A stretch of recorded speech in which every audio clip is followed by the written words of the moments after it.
Bienvenidos y bienvenidas a otro miércoles de M de Marx. EVE de Marx. Así es otro miércoles Marx. Este episodio es bastante bonito, bastante especial, porque vamos a hablar de uno de los temas más importantes que pueden resumir muchas de las concepciones actuales del capitalismo moderno, del capitalismo del siglo XXI, y sobre todo es más especial porque nos va a acompañar nuestro camarada Arturo Maldonado, quien está haciendo un esfuerzo monumental porque las horas de diferencia entre España, México y Ecuador son grandes. Entonces seguramente se está desvelando, seguramente está haciendo lo suyo, terminando su jornada laboral, su jornada del día a día. Y también tenemos como todos los miércoles a mi compa, a mi camarada Daniel Comunista. Para mí es un placer darle la bienvenida a los dos. Espero que estén chidos, espero que vamos a disfrutar de lo que vamos a hablar, que se me olvidó decir que es el fetichismo de la mercancía. Esta parte Exactamente. fantasmagórica de la mercancía. ¿Cómo Y están? bueno, sí. Yo estoy muy bien, gracias Misa. Gracias igual Arturo por aceptar nuestra invitación. Es más, este podcast nació como una idea entre los tres.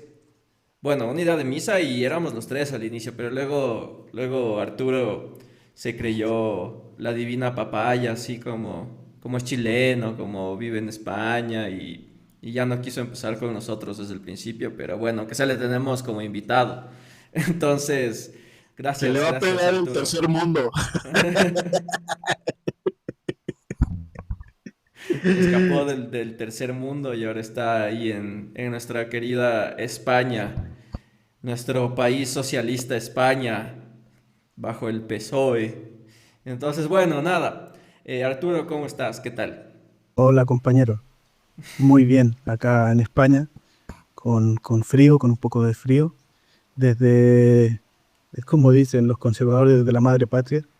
Quiero aclarar primero una cosa, no me enteré cuando empezaron, no me quisieron invitar, a pesar de que fue nuestra idea, y yo sospecho que hay un leve proceso de dejarme afuera de este proyecto.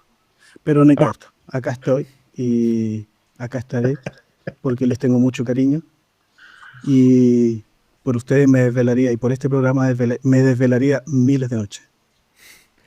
Bueno, empezamos mentirosos, ok. Está bien. ¿A quién le creen? ¿A quién le creen que los escuchas? Nos digan a quién le creen. Si Sí. al team Dani o al team Arturito. Oye, aquí es muy importante y una de las dinámicas que tenemos es intentar abordar con una anécdota el tema del capítulo. Entonces, como eres nuestro invitado de honor, nuestro carnal, nuestra mera sangre latinoamericana, mi hermano de otra madre, me gustaría que nos comentaras si tienes una anécdota sobre el fetichismo de la mercancía. ¿Qué nos podrías decir de esto, Arturo? Buena idea partir con una anécdota. Recuerdo, bueno, este es un tema muy complejo, ¿eh? Muy complejo. Dado porque bueno, la mercancía la vivimos como anécdota, la vivimos como religión, la vivimos todos los días la mercancía. De hecho, estamos hablando de ciertas mercancías. Pero cuando, hace 15, 17 años atrás, cuando comencé a leer El Capital y no entendía nada, no entendía nada, no sé, el que lee en primera instancia cuando es chico El Capital y te dice que entendió, mentira. No se entiende, es muy difícil de entender. Recuerdo que una de las expresiones, sobre todo relacionado a este tema, en el primer tomo, hablaba de que las mercancías, Marx decía que la mercancía llega al mercado chorreando sangre. Yo no la podía creer, yo siempre absolutamente secular, nunca me esperaba de que Marx hablara como en ese lenguaje, de que llega chorreando sangre. Eh, em, entonces me fui al mercadillo, al persa, cercano a mi casa, con la idea de preguntar, eh, porque tenía el hábito de ir todos los fines de semana al mercadillo. Y y, y me fui con la idea de preguntar incluso hasta el chicle, la papa frita, preguntarle al vendedor de cuánta sangre contenía el producto que me iba a vender. Y lo hice en 3 puestos. Lo hice en 3 puestos, en 3 lugares, una estupidez. Porque cuando uno es chico lo idealiza todo y asume que los demás pueden entender, digamos, lo que está pensando uno. Y esa es como mi primera anécdota con, con, con este tema en particular. Las demás anécdotas se han dado en procesos sociales más complejos. Miles de anécdotas contra la policía en todo eso. Como debe de ser. Exactamente. Queremos decir que no promovemos eso. No es cierto. Pero, a ver, ¿qué te contestaban cuando les preguntabas cuánta sangre tiene su mercancía? Eh, Me quedaba mirando como what the fuck. ¿Qué le pasa a este tipo? Porque aparte no es que haya sido un niño, ¿sabes? Ya, ya vas con barba y le preguntas al vato como, oye, ¿cuánta sangre trae tu mercancía que me estás vendiendo el día de hoy? Ay, sí, pero la verdad es que no esperaba respuesta, solo quería joder, porque iba con un concepto tan novedoso. Yo viniendo de decir lo de la ciencia política, de hablar todo el día de democracia, participación, y de pronto leo este concepto y quedé como what the fuck. Y bueno, y Que querías que las demás personas también piensen, what the fuck. Que Querías llevar pensaba lo eso mismo. al extremo también.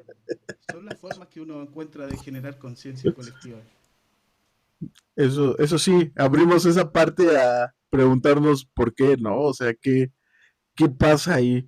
Y es que algo que tiene razón Arturo es empezar a hablar del fetichismo de la mercancía es algo que bajarlo y atajarlo de una manera simple no es fácil.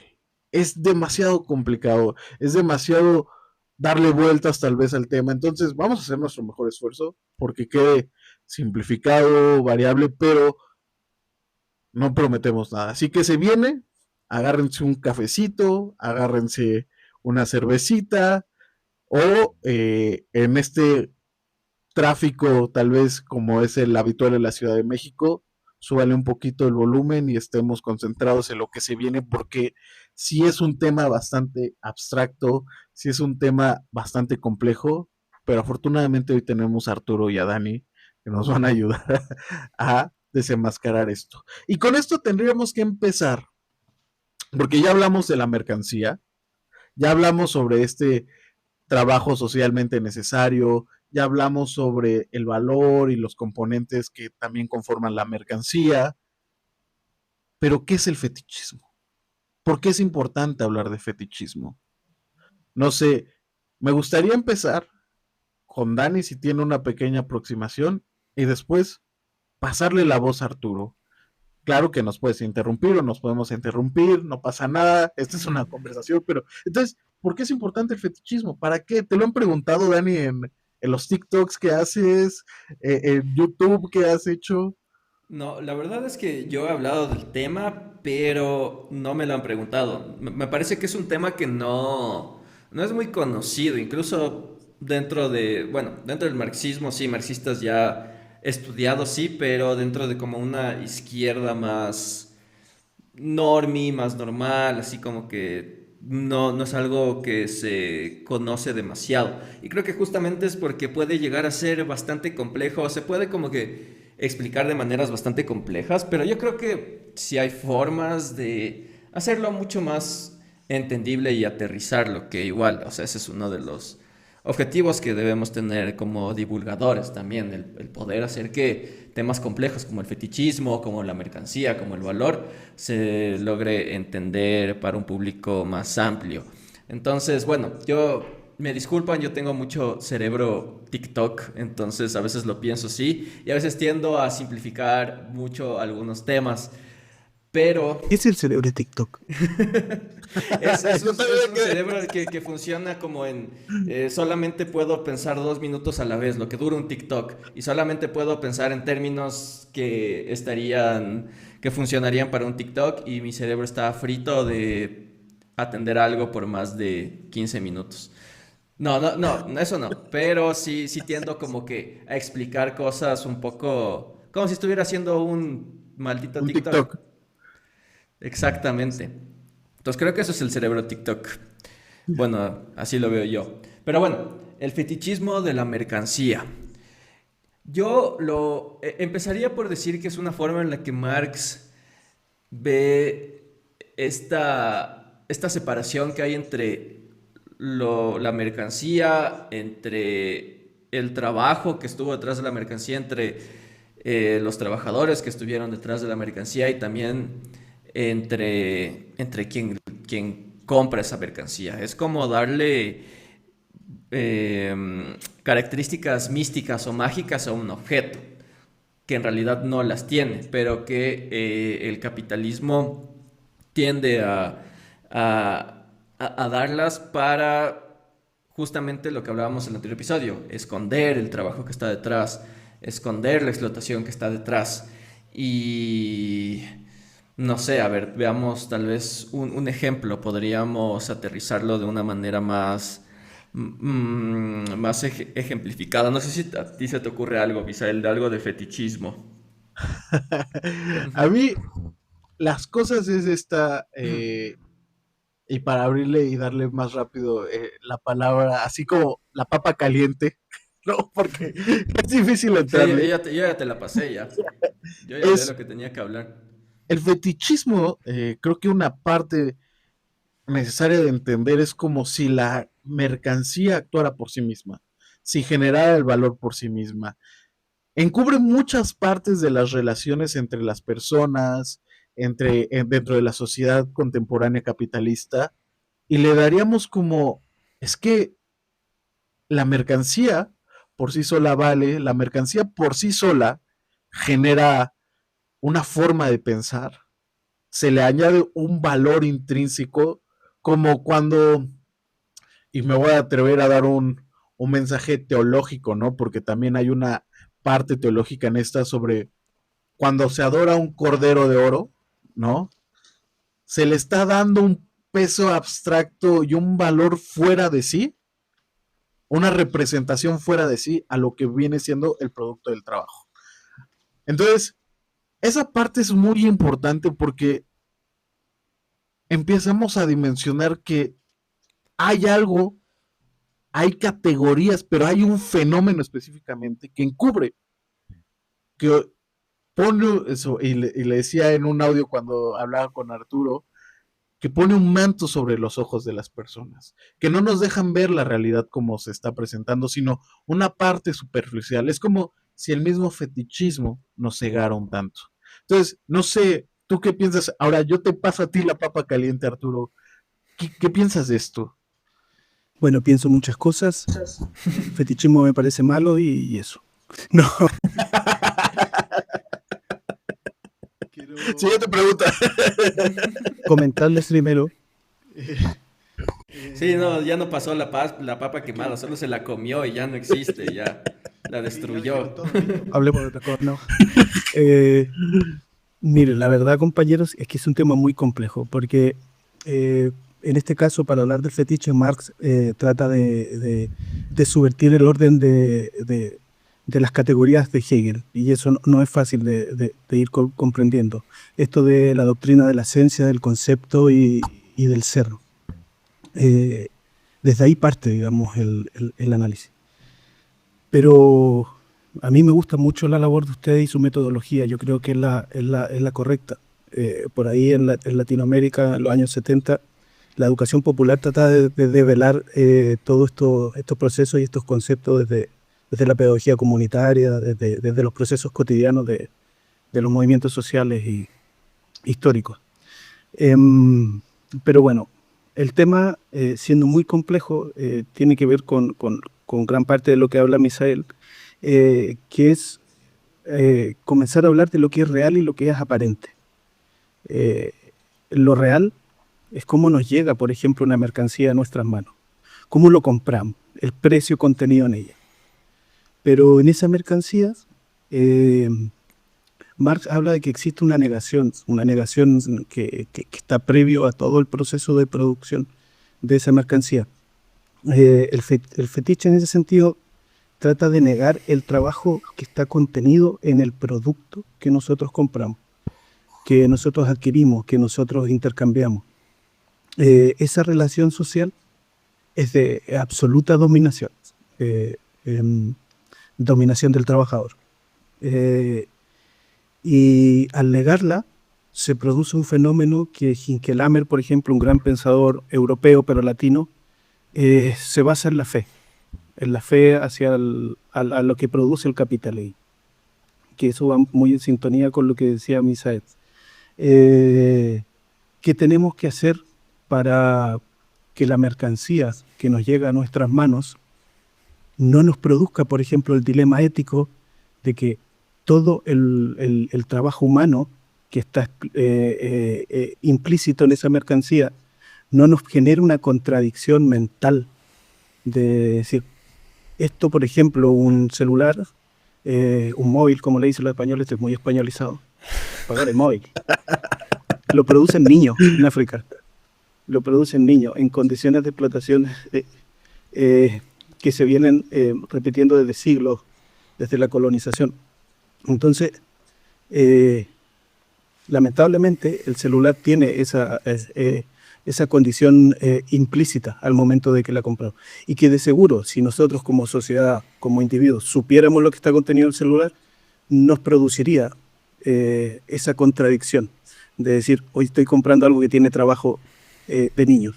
Pero ahora, ¿qué pasa? ¿Qué pasa? Que cuando ese manto que tú decías que encubre el objeto, la mercancía que nosotros compramos, no se devela ante la sociedad, se produce el acto místico, el acto de fe, donde le entregamos toda nuestra fe a la mercancía porque vienen de la nada.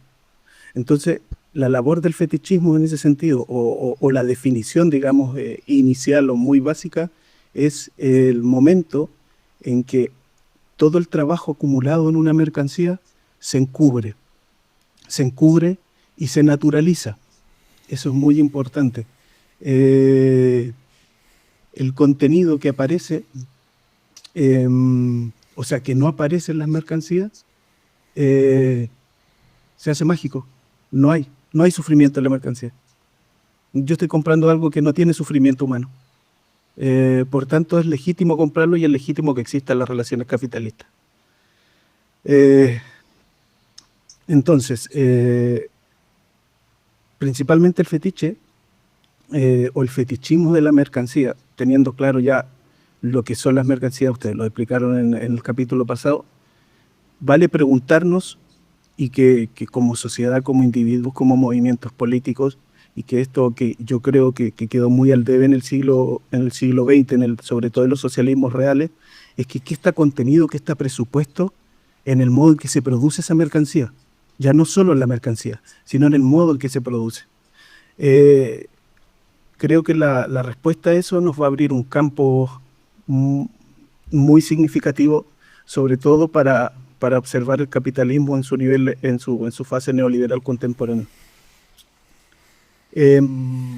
Marx habla mucho de los modelos ideales, y acá está el ámbito de las ideas, para poder criticar, para poder develar las contradicciones que hay en una mercancía que las tenemos en nuestro cotidiano. Hay que partir de otro modelo ideal, de otro modelo de sociedad, porque si criticamos este encubrimiento, este manto que tienen las mercancías que están llenas de sufrimiento, lo más probable es que lleguemos a la misma conclusión del capitalista. Por tanto, en ese sentido, y aquí abro también la discusión, para poder criticar la mercancía tenemos que partir desde otro modelo ideal. En un momento, el otro modelo ideal fue el socialismo real, que también producía mercancía en ciertas condiciones, ¿cierto? Pero ese modelo ideal se podría decir que fracasó. No me peguen por eso. Si ese modelo ideal que criticaba el proceso de la producción de estas mercancías, ¿cómo nos imaginamos otro modelo ideal para hacer explícito el dilema de las mercancías? Que se sigue repitiendo, digamos, las mercancías cambian, se transforman, se tecnologizan. Incluso hay un proceso ahí donde el capitalismo asume, o sea, la ciencia moderna asume las condiciones naturales del capitalismo para producir mercancía. Porque, por ejemplo, si nosotros quisiéramos, por ejemplo, crear un conocimiento alternativo, tendríamos que negar esa condición de las mercancías, porque están llenas de sufrimiento. Si nosotros las negáramos, tendríamos que incluso imaginarnos otra manera de producir el conocimiento. Bueno, abro esa discusión. Entiendo que dejé unas papas hirviendo ahí. Cañón. Sí, que nos mandaste una bola más grande. Es como a ver a quién le detona y se va a quedar sin palabras. Dani. Bueno, sí, o sea, la verdad es que lo que dice Arturo es bastante cierto. Y me quedo con lo que dijiste de una alternativa, otro tipo de sociedad donde se vea de distinta manera a la mercancía para que justamente ya no exista ese fetiche. Pero me parece, en primer lugar, o sea, para empezar, algo que puede ser complicado porque tenemos bien claro, todos creo aquí, que no se puede solamente pasar del capitalismo a algo nuevo de la noche a la mañana, sino que debería haber como, en este caso, por ejemplo, el socialismo para llegar al comunismo, una transición en la que vamos dejando de lado todas nuestras relaciones capitalistas, pero también preconcepciones que se crean a través de la subjetividad que impone el capital. En este caso, por ejemplo, ya le vi a Arturo que mencioné subjetividad y ya abrió los ojos. Pero, pero es algo que no, el fetichismo no creo que desaparezca tan rápido, porque como bien dijo Arturo también, las mercancías van a seguir siendo producidas dentro de un modelo, por ejemplo, socialista. Y ya no hablemos de un socialismo real como del siglo XX, sino algo más allá que sería propio de este nuevo siglo y de esta nueva modernidad. Y detrás de las mercancías yo creo que bueno, podemos sacar la explotación extrema, ¿no? O sea, ya yo creo que en una nueva sociedad no deberían haber niños en el Congo sacando minerales todo el día para poder hacer un celular o un móvil, como dicen en la nueva patria de Arturo. Pero sí habría, yo creo, cierto tipo de explotación, ya sea del ser humano, de la naturaleza, para seguir haciendo produciendo las mercancías. Entonces yo igual, me parece que el fetichismo debe irse extinguiendo con cómo va avanzando la sociedad, como también debería extinguirse las clases sociales y el Estado y el dinero, que es justamente lo que Marx concebía como comunismo. Pero sí, creo que ya me estoy quemando mucho las manos, así que se la paso a Misael. Antes que todo, o sea, antes de la palabra, voy a volver a tomar la papa caliente. Bien. La pregunta particular es, a ver, ¿dónde se debate el problema en qué campo de la realidad o en qué momento de la realidad se debate el dilema del fetichismo? Si sabemos que el proceso encubridor total. De hecho, el fetichismo se puede asumir como una de las totalidades más complejas que hay para la articulación de las relaciones sociales. ¿En qué campo nosotros podemos imaginarnos otro modelo de producción distinta, otro modelo de generación de mercancías? Lo que tú dices, Dani, por ejemplo, citando ya al marxismo del siglo XX, la economía planificada pudo haber sido un modelo de transición, pero no creo yo que no imaginó, no se planteó un modelo ideal más allá de la planificación de la economía. Eh, ¿En qué plano se debate esto? Y aquí viene como el fundamento teológico, eh, en el plano de la conciencia. ¿Por qué? Porque lo que no nos permite ver lo que está contenido en esa mercancía, que si lo llevamos desde el concepto, desde lo cristiano, es puro sufrimiento, y desde cualquier religión en realidad, lo que no nos deja ver es un manto de fe, es un manto de fe sobre la mercancía que nos llega a nuestras manos. ¿De qué manera yo, porque claro, en el siglo XX el marxismo decía que ese manto estaba encubierto por una estructura y una superestructura y exclusivamente medios de comunicación y de los propios medios de producción.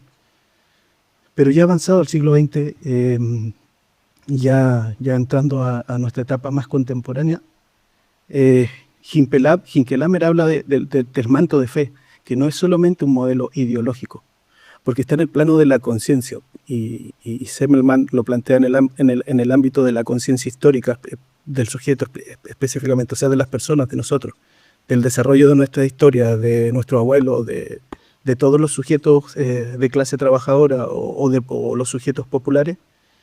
Lo que está contenido es el despliegue de esta conciencia que no nos permite ver qué está contenido en esa mercancía. Y esa conciencia está determinada por la fe. Y es fe, pero no me refiero así como amemos todo al Señor. No me refiero analizándolo desde el TikTok,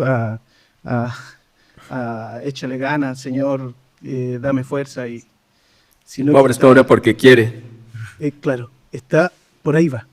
Es la fe al mercado. Que obvio se cuestiona la ideología, y aquí está en el ámbito de la ideología, lo cuestiona la labor del mercado, pero no llega a la instancia de la conciencia, de la fe que tienen las personas en el mercado capitalista. Ojo, estoy hablando del mercado capitalista porque hay otros tipos de mercado, y en eso Marx habla de los modelos ideales, que imaginémonos no en la totalidad histórica que es el comunismo, imaginémonos en otro mercado. Imaginémonos en la función otra del dinero, imaginémonos en la función otra del conocimiento, y desde ahí se articula, digamos, esta gran crítica que yo creo que es fundamental que hace Hinkelhammer al fetiche, que es el sustento de la fe. Tenemos fe en el mercado. ¿Y por qué tenemos la fe en el mercado? Porque no hay un cuestionamiento de la mano invisible. La mano invisible del mercado nace de la nada. Marx habla mucho de los procesos que nacen de la nada. Si yo les pregunto a la sociedad si vamos al mercadillo que les comentaba en mi anécdota, oiga señora, o señor, o mercader, ¿desde dónde nace la mano invisible? Hoy no tengo idea, pero la mano invisible lo regula todo. Y yo tengo fe en que la mano invisible lo va a regular todo. Eso contiene las mercancías, más allá del sufrimiento. Es en el plano de la conciencia, que contiene lo ideológico. Ahí estamos todos de acuerdo para cerrar el tema ya. Eso es lo que va, es lo que articula nuestra forma de ver el mundo, que es la subjetividad. En la historia, no en el momento. Hay muchas cosas aquí que creo que sí podríamos rescatar. La voy a tomar, la voy a moldear y la voy a pasar a ver a quién le explota. Esto es muy importante porque Arturo tiene y ha dado en el clavo. Hay un movimiento de fe, hay un movimiento de creencia, pero también hay un movimiento de no conciencia, ¿no? Y hay mecanismos que nos quitan la parte no consciente de ello. En el capítulo anterior, y así como un flashback, hablábamos sobre esta parte en donde si la enajenación, por ejemplo, la enajenación del trabajo y del producto, borra la parte consciente del trabajador como productor, como generador del valor, como generador de riqueza. Pero hay otro mecanismo, que es la parte en donde se cubre con el salario, la mercancía se encubre, que borra todo rastro, como lo decía, de la sangre, del sufrimiento, de esta parte teológica, ¿no? Donde el hombre está condenado a pagar, a comprar el pan, a ganarse el pan con el sudor del trabajo, ¿no? Desde esta parte, creo que de la historia de Caín y Abel, o de Adán y Eva, que es el pecado original, porque hay muchos vestigios cristianos dentro del capitalismo. Hay un mecanismo que nos ayuda, o más bien que le ayuda al mismo sistema a borrar toda huella. Ese mecanismo también es el dinero, ¿no? El dinero por sí solo no tiene valor. Si yo te entrego un billete con mi cara, o con la cara de Dani, o con la cara de Arturo, y te digo, esto vale 10 morlacos, ¿no? 10 pesos, 10 euros. Nadie como diría mi amigo español, ni de coña lo va a tomar.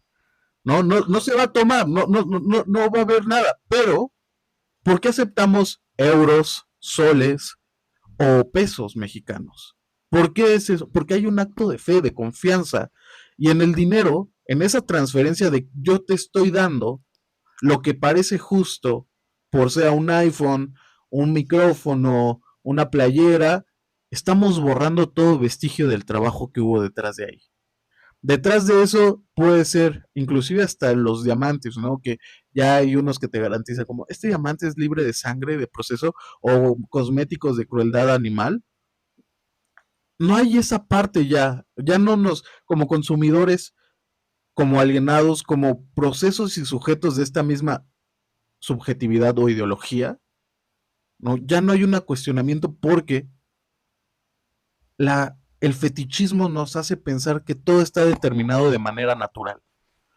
El intercambio es justo, el intercambio y la compra de la oferta y la demanda es justo, y justamente esta parte, como desde la teoría económica inclusive, nos ayuda todavía a mistificar más, porque es verdad, o sea, la mano, para empezar, me parece, y me pueden corregir, la mano invisible dentro de la riqueza de las naciones aparece una sola vez dentro de toda la obra de Smith.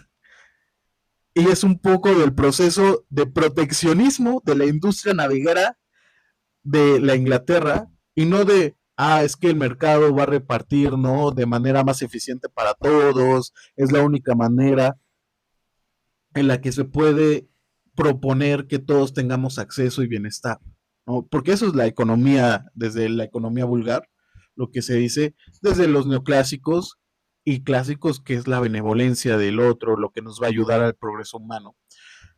Entonces, en esta parte de los imaginarios, creo que es muy importante, en esta, como lo sugiere Arturo, no se trata de una economía únicamente planificada, porque inclusive, y esto es algo que tal vez me cueste la amistad en futuro con Dani, planificar no funciona cuando sigues reproduciendo estructuras alienantes. No, la Unión Soviética tenía muy buenos niveles de vida, claro, pero también a costa de otros periféricos. ¿No? Las comunidades turcas no estaban 100% beneficiadas del progreso del socialismo real. Entonces, determinar muchas de estas concepciones desde el marco latinoamericano, desde el marco del marxismo del siglo XVIII, del siglo XIX, del siglo XX, del siglo XXI, digo, quitemos el 18 porque no hay antes de marxismo. este, tendremos que hablar de las pedagogías, ¿no? De esta forma de transmitir un mensaje que se genere conciencia de que detrás del mercado, detrás de la compra de mercancía hay explotación.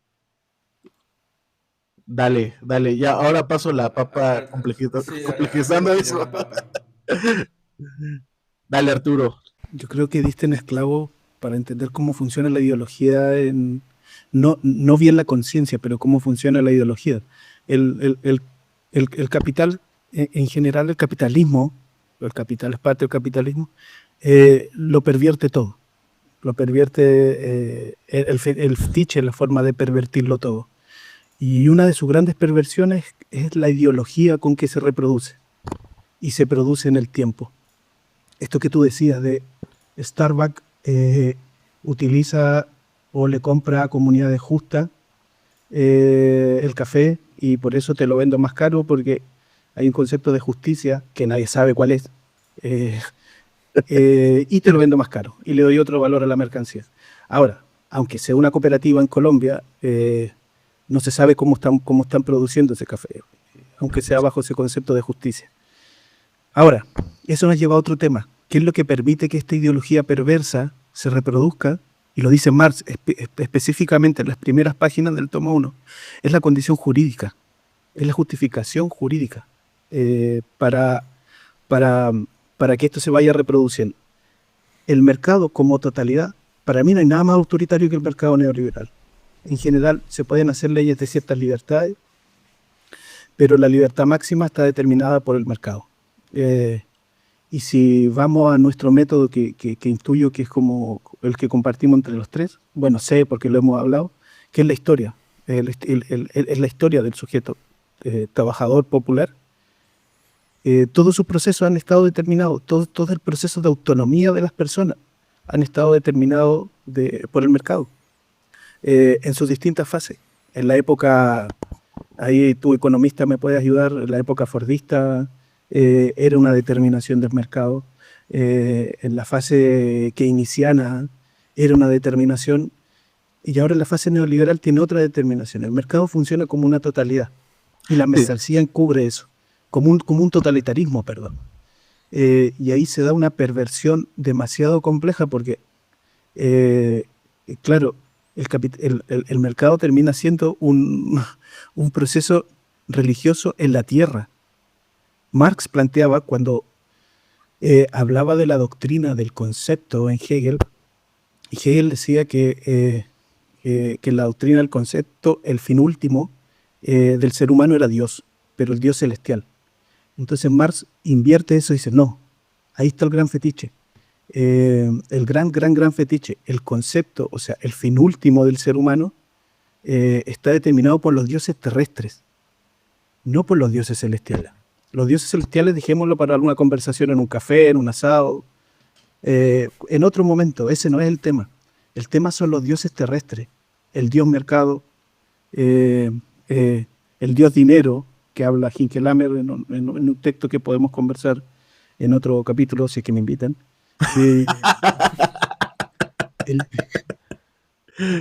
Baleado quedó. No, sí, la invitación Primera y última está. vez.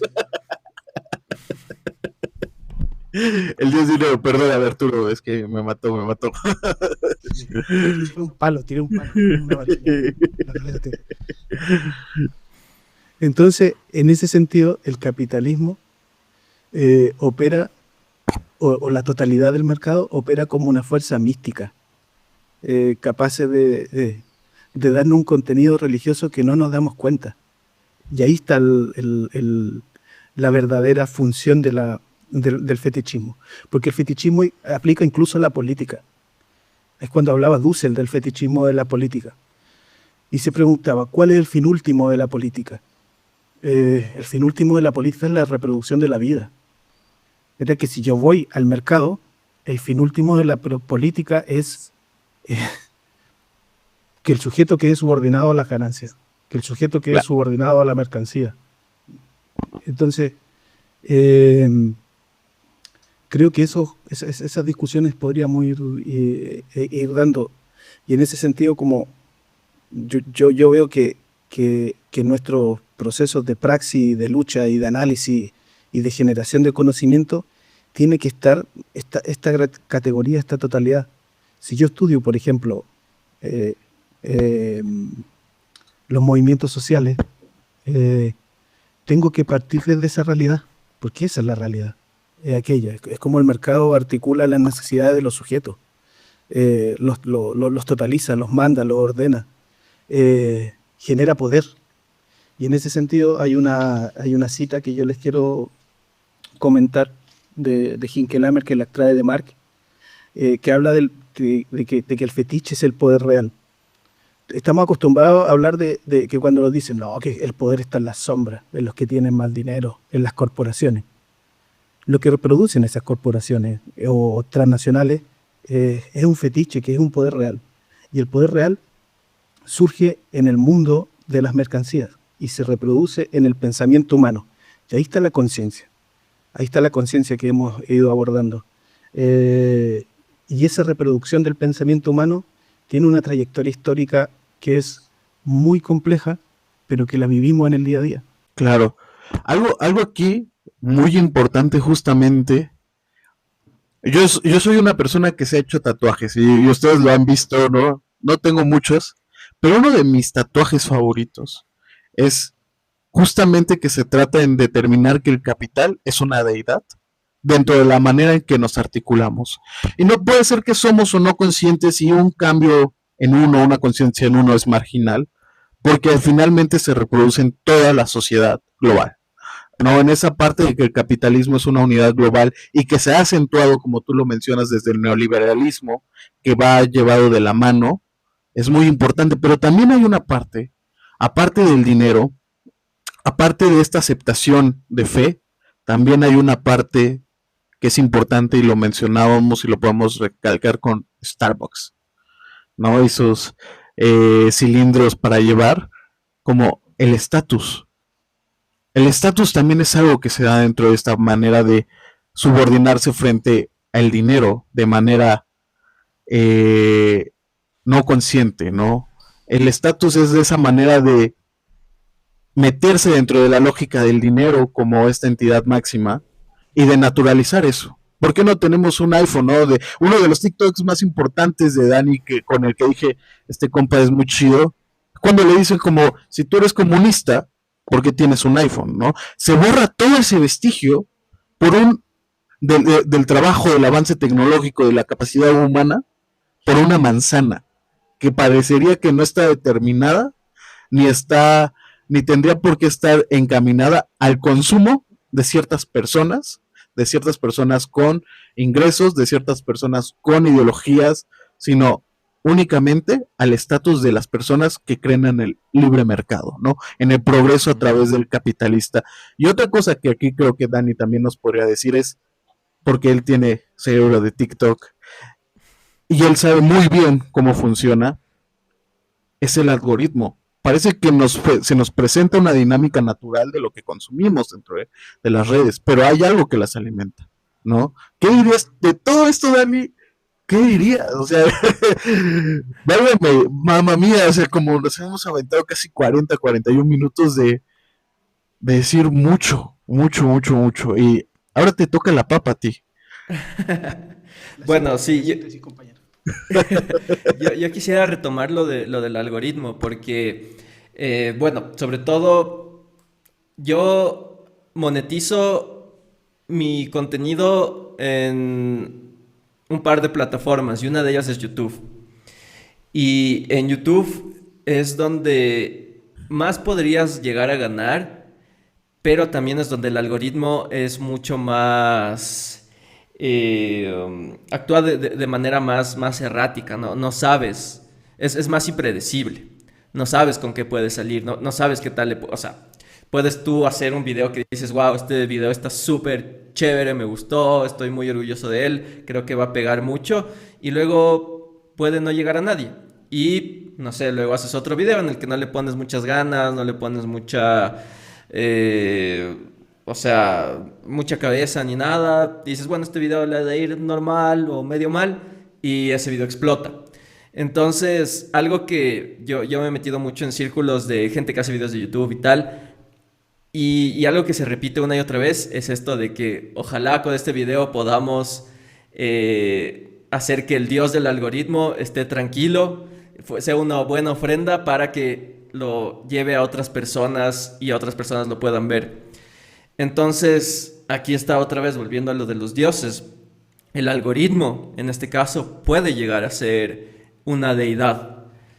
O si es que tú subes cualquier cosa, yo qué sé, a Instagram, subes una foto y así quieres que mucha gente la vea, también estás como que confiando en que el algoritmo se las muestre a otras personas. Y le das este poder divino a una... ¿Qué es el algoritmo? Solo es ceros y unos.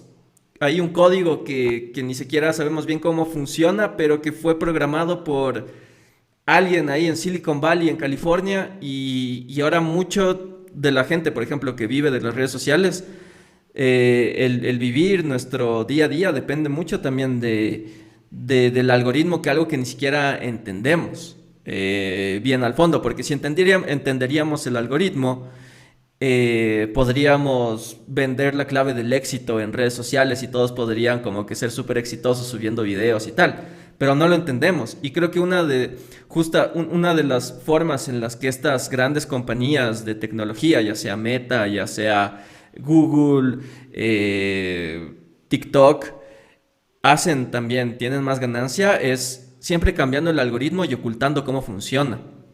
Y de esa manera fetichizan también el algoritmo, y siempre debes estar buscando nuevas formas de, ok, o sea, lo que yo estaba subiendo antes no está funcionando y tengo que ver cómo hacer que funcione con este nuevo cambio del algoritmo.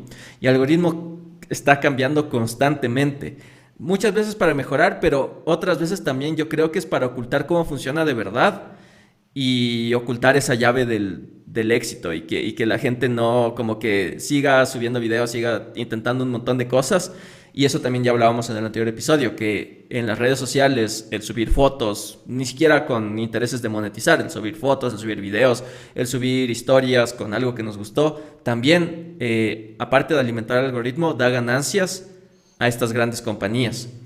Entonces también el fetiche se encuentra ahí en las redes sociales, se encuentra en cada aspecto de nuestras vidas, no solo ya material, sino también digital. Y creo que eso me puse a pensar con lo que dijo nuestro gran compañero chileno. Gracias. Nunca español, siempre latino. Siempre latino, sí, eso sí. Se me ocurre una pregunta, digamos, a partir de lo que dice Dani. Yo no estoy muy enterado de cómo funciona, ni el algoritmo, veo muchos youtubers, pero no sé cómo funciona, la verdad. Pero a mí me hace mucho sentido una pregunta a partir del fetiche y la realidad, digamos. Es qué tipo de ser humano se está articulando, porque yo creo que está en construcción con la inteligencia artificial, porque el algoritmo y todo lo que mencionaba Dani, porque ya no es solamente esta radiografía neoliberal del ser humano egoísta, el ser humano que puede resolverlo todo, él solo o sola. Ya no es el ser humano competitivo. Hay otro componente ahí que me ha costado un poco entenderlo, sobre qué conciencia está desarrollando el ser humano y qué tipo de ser humano, que es una pregunta que yo creo que también se harían los marxistas a lo largo de la historia. Eso es lo que le va dando vitalidad al marxismo. ¿Qué tipo de ser humano se está articulando a partir de esta gran contradicción que es la inteligencia artificial y todo esto que nos planteaban? Porque aquí hay un hecho muy objetivo. A mí me encanta la objetivación. Son los de Silicon Valley, son los típicos propietarios de esto de grandes transnacionales. Ahora se pasaron a grandes propietarios que controlan la subjetividad o la ideología moderna, posmoderna o transmoderna, la ideología contemporánea, digamos. Ya no es solamente un sujeto egoísta, es un sujeto extraño para mí, es un sujeto que hay que empezar a descifrar si queremos ser una izquierda, por ejemplo. Y ahí Dani es muy influyente, creo que dio un esclavo con su metodología que él lo llama mente de TikTok, y el mensaje que entrega. Propagandista. Sí, porque la izquierda no está dando esos debates. No lo estamos dando en ningún nivel. Si le preguntamos a la historia, este tipo de debate lo dieron nuestros pueblos originarios cuando hablaban de conciencia comunitaria. Siempre tuvieron una respuesta contrahegemónica a este proceso, a los procesos incesantes del capitalismo. La conciencia comunitaria, siempre nos hablaron de la conciencia comunitaria, que desde ahí se producen mercancías, desde ahí se producen sentidos de vida, desde ahí nos relacionamos con la naturaleza. Pero claro, para eso tenemos que preguntarle a la historia, porque no vamos a vivir como vivíamos hace 600 años atrás. las ciudades son una totalidad, no tenemos, el campo está como el campo como sujeto que produce mercancías que nos permiten la vida, lo tenemos como izquierda súper abandonado. Entonces, frente a todo eso, claro, ¿qué sujeto se está armando, se está articulando en esta historia que está transcurriendo? Se me ocurre a mí preguntarle al pasado, pero preguntarle al pasado más allá de la Unión Soviética, para que no me malentienda. El sujeto previo, incluso el sujeto previo a la colonia. Sí, sí. Solo de conceptos, no a modo de imitar como lo hacen los hippies. Pachamama. Sí. Es que es una cuestión, híjole, no sé si nos dé el tiempo en uno o en dos o en tres podcasts, pues es una cuestión realmente importante porque estamos hablando ya del sujeto del siglo XXI y del sujeto que vendrá en un futuro en esta construcción. Pero algo que tiene, y creo que tenemos que dejar muy, muy presente sobre el Internet, es la promesa que ha tenido el Internet con nosotros, ¿no? Porque dice que es el conocimiento general de la humanidad. Es el conocimiento que todos podemos tener, es el conocimiento que todos podemos acceder, aunque esto es falso porque no todos tienen acceso al Internet, pero esta es la promesa. Sin embargo, en estas dinámicas el algoritmo no genera un conocimiento general o una interacción general, una comunidad, como menciona Arturo, ¿no? Ya ya aunque sea el conocimiento total, transgeneracional, es un conocimiento que redunda en la atomización del sujeto. No somos más individuales desde el consumo de las redes sociales porque no nos interesa lo que está al lado viendo, tal vez, inclusive de nosotros tres, ¿no? Yo puedo tener memes y accidentes o perritos bonitos, Dani puede tener otra cosa, Arturo tiene otra cosa, y cuando podemos estar juntos, posiblemente en vez de hablar de algo común, de un gusto común, de un conocimiento común, a veces nos quedamos en nuestra propia visión de lo que consumimos. Y eso es algo muy importante porque de ahí salen, y es a un tema a discutir en otro capítulo, que claramente estarás invitado, los vendehumos, ¿no? O esta nueva genética de los Red Pill, o de estas personas también de extrema derecha que consideran la filosofía woke, ¿no? O sea, todos estos movimientos que se quedan en lo que se diría echo chamber, porque se atomizan inclusive las propias comunidades, se hacen chiquitas y no aceptan otra forma de ver, otra concepción de lo que es general, de lo que va más allá. Y justamente aquí entra el fetichismo otra vez, porque damos por natural muchas cosas que no nos damos cuenta. Damos por natural el estatus, que si traer un iPhone 17 Pro Max o un Samsung Galaxy S25 Ultra o el Z Fold o yo que sé, hasta un carro que al final de cuentas tiene el mismo valor de uso, satisfacer nuestra necesidad de comunicación, nuestra necesidad de transporte, parece que le da un valor más a las personas que tienen por encima de los que no tienen, ¿no? Este aspiracionismo también que cubre muchas de las lógicas del propio mercado, del propio fetichismo, pero es muy complejo y sabíamos desde entrada y lo advertimos, no podemos dar una conclusión sobre el fetichismo, simplemente podemos sí destinar como es un manto que nubla mucho la vista de todos completamente. Ni siquiera los marxistas están salvos o exentos de eso, porque hay muchas condiciones que reproducimos dentro del mismo capital y que a lo mejor damos por hecho, ¿no? Pero es algo muy complejo que se tiene que discutir, se tiene que poner al siglo XXI, se tiene que llevar al siglo XXII, como podríamos decir, cuáles son las tendencias generales de este fetichismo. Y no tengo más palabras que decir, sino creo que nos tripeamos también muy cañón. Está muy hecho esto. Hinkelarmer es uno de los autores que me encantan por esta obra que tiene el totalitarismo del mercado. Echeverría me encanta, Lucas. Creo que son autores que tenemos que voltear a ver, ¿no? Preguntarles a ellos y llevarlos a, como dice Arturo, a la hora. porque no se trata de construir otra vez la Unión Soviética, se trata de construir algo posiblemente a futuro que no tenemos respuesta todavía, y que desde ahí hay un estancamiento del pensamiento de izquierda, del verdadero Sí. pensamiento de izquierda. Y yo también quisiera como que tomar algo de ahí. Podemos ver aciertos, errores en proyectos socialistas del pasado, pero yo creo que justamente a través de eso, de la experiencia, tenemos que construir algo nuevo y mejor. Y eso nuevo y mejor en lo que quitemos muchos de los vicios y de los errores que hicieron que el capitalismo, que el comunismo, el socialismo real del siglo pasado, que es una realidad, ahora no exista. Y a través de estas nuevas concepciones, a través de estos nuevos proyectos, también al mismo tiempo reivindicar todas las revoluciones pasadas.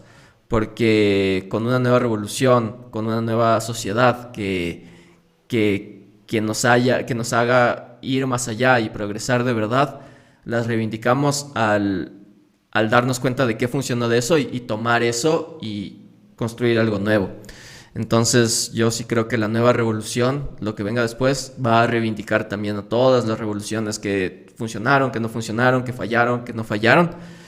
Y volviendo también al fetichismo, tal vez sacarnos eso de nuestra conciencia, porque es un manto, es un velo que también esconde todo el sufrimiento que existe en el capitalismo.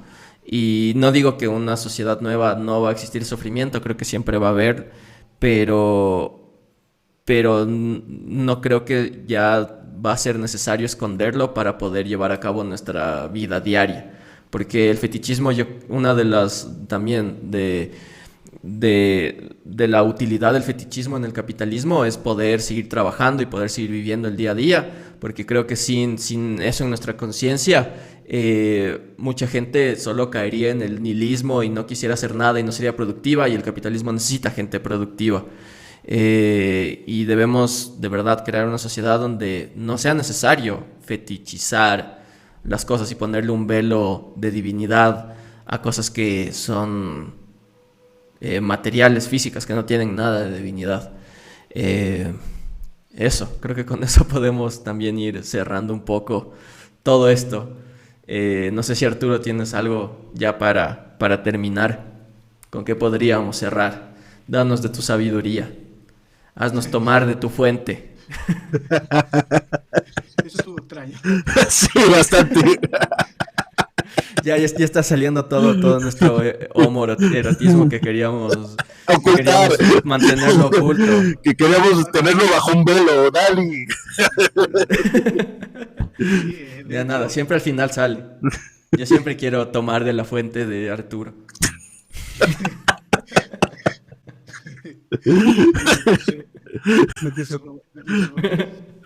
Mira, yo también quiero beber de sus fuentes conceptuales, sus fuentes de conciencia histórica. Lo dije bien, ¿no? Sí.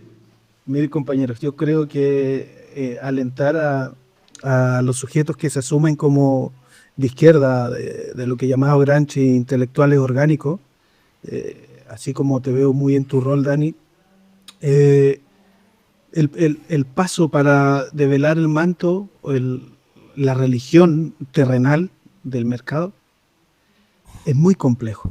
Son procesos históricos de muy largo aliento. Pero hay procesos que nosotros como sujetos de izquierda tenemos que ir generando, sobre todo a nivel de la praxis cotidiana, con los otros, con la comunidad. Aquí está haciéndose preguntas como ¿qué está presupuesto detrás de esto que me estoy enfrentando? ¿Por qué lo digo en lo cotidiano, compañero? Si yo voy y le pregunto a una persona, ¿usted se siente una persona o un número dentro de su trabajo? Y creo que una de las respuestas generales me van a decir, yo me siento un número más. Ahí está contenido todo, está contenido, digamos, la forma de develar el manto. La misma gente tiene la respuesta porque lo vive. Y créanme, si uno va a la esquina de la casa y le pregunta a una persona, ¿te sientes un número o te sientes una persona? yo soy un número más para los políticos, yo soy una promesa rota para los políticos, en ningún momento te van a decir, yo soy una persona constituida, con valores, con pensamientos, con deseos. Lo primero que te dicen es eso. Entonces, ya se asume, la sociedad asume esta condición de objeto. Recuerden que el fetiche es someter a condición de objeto al sujeto, al humano. Entonces, no somos objetos. El capitalismo nos tiene acostumbrados a decir que somos objetos. Y eso es la subjetividad cotidiana. Incluso ir a comprar el pan está manifiesto. En todos lados está manifiesto. Bueno, como izquierda tenemos que hacernos cargo de ese contenido magmático, como diría Castoriadis, que es la realidad. El magma como contenido magmático de la realidad sobrepasó a la izquierda. Y eso ya hay que asumirlo, como decía Dani. La realidad no sobrepasó. Pero bueno, si los contenidos están en la calle, si la gente en lo cotidiano hace la crítica, vamos generando mecanismos con los recursos que tengamos y con la fe, hermanos marxistas, con la fe de ir atacando esos conceptos. Y con esto termino. ¿Para qué preguntarle a la historia? Recuerden que el capitalismo lo primero que cercenó en Latinoamérica fue a la teología nueva que se estaba armando en los 50, 60, los movimientos de liberación teológico, porque en ellos estaban contenidos los procesos de educación popular. Recuerden que la educación popular comunitaria la inventamos nosotros, los latinoamericanos, como una metodología, pero fantástica, para enfrentar estos conceptos en la realidad. Y tenemos que volver a reconceptualizar eso. Quizás no nos sirve ir al campo como fue Falsborda en Colombia. No nos vamos a encontrar a las mismas personas. Nos vamos a encontrar quizás un campesino en una 4x4 viendo qué se va a comprar después de la cosecha. O un campesino hiperexplotado de otro país. La objetivación del patriarcado también es fundamental. Así como existe la objetivación de las mercancías, recuerden que lo que hace el patriarcado también es fetichizar a la mujer. La dejan en el campo, en el valor de una mercancía. Entonces, develando esos conceptos, trabajando esos conceptos en lo cotidiano, creo que podemos ir articulando una izquierda vieja pero nueva. No quiero terminar. Y justamente creo que esto que tiene que acaba de decir Arturo es material para otro capítulo, que es la cosificación.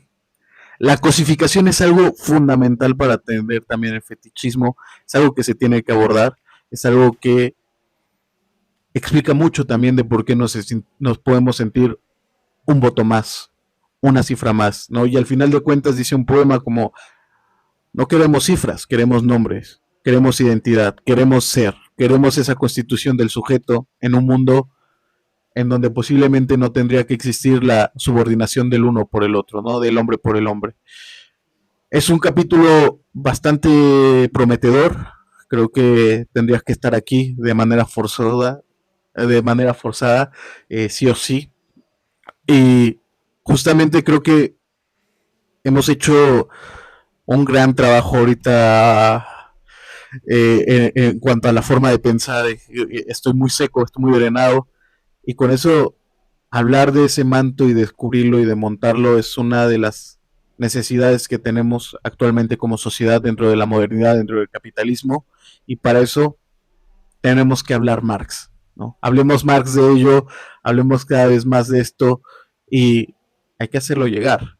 Entonces, no se olviden de seguirnos, de activar la campanita y seguir en la lucha, porque finalmente esto que también hacemos es un poco de lucha, es un poco de postularnos, de intentar hacer un pequeño cambio, ¿no? Un pequeño cambio desde las tecnologías del siglo XXI y sobre todo de divertirnos, porque estamos aquí por gusto. Y de beber de la fuente de los demás. Y de beber de la fuente de cada uno de nosotros.